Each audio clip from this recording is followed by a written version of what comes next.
Alright, from our dashboard we can go to Students, down to Maths, and if we go to Maths Assessments, you will see all of the assessments available which we have access to further up in 4th, 5th and 6th year.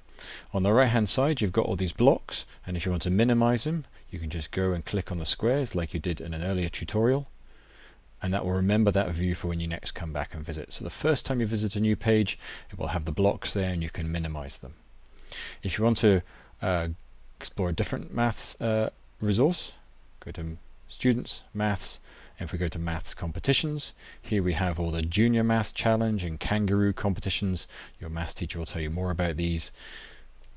Scroll back up, go to Students, Maths, Maths Technology. Here you'll find lots of information to do with websites, graphic calculators, scientific calculators, and various maths resources on the Apple App Store, the Google Play Store. There are podcasts, videos, and so on and so forth. So lots of technologically based resources for using with maths there.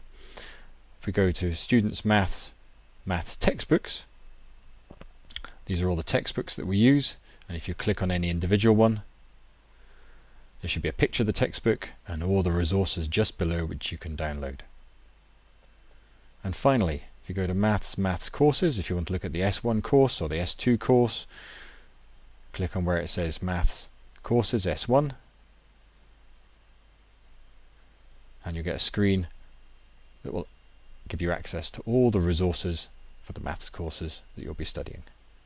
Why don't you go and explore the maths resources now?